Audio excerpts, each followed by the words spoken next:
আমেরিকাতে গ্যাস স্টেশনের বিজনেসটা একটা ইন্টারেস্টিং বিজনেস। মানে এই ব্যবসায় গ্যাস বা পেট্রোল বিক্রি করে কোনো প্রফিট হয় না, বা নামমাত্র প্রফিট হয়। এই প্রফিট ধরার মতো কোনো প্রফিট না। মূলত এদের ব্যবসা হচ্ছে কার ওয়াশ। আরেকটা ব্যবসা হচ্ছে পিছনে যে গ্রোসারি শপটা থাকে, যেখানে চকলেট, ড্রিঙ্কস, অমুক তমুক হাবি যাবি খাবার টাবার পাওয়া যায়, মানি এক্সচেঞ্জের বিজনেস থাকে ভিতরে, নানা যে হাবি জাবি থাকে। এইটাই হচ্ছে মূল ব্যবসা।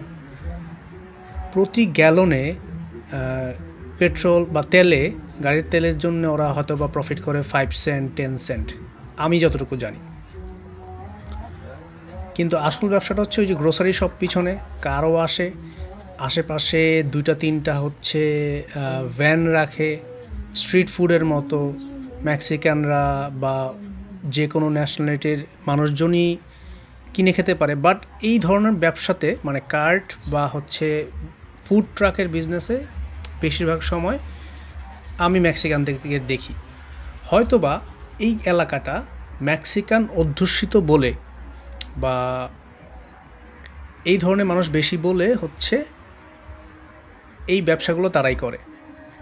তো আজকে যে পেট্রোল পাম্পে গেলাম, এইখানে একটা মেক্সিকান ফুড ট্রাকে বিক্রি করতেছে হচ্ছে জুস।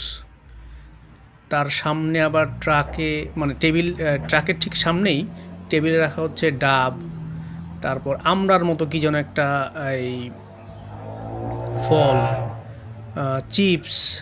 কাইন্ড অফ আমরা বাসে বা ট্রেনে চললে যেই ধরনের মানে স্ন্যাক্স বা মুখরোচক খাবার পাওয়া যায়, এই টাইপের খাবার টাবার এখানে বিক্রি করে।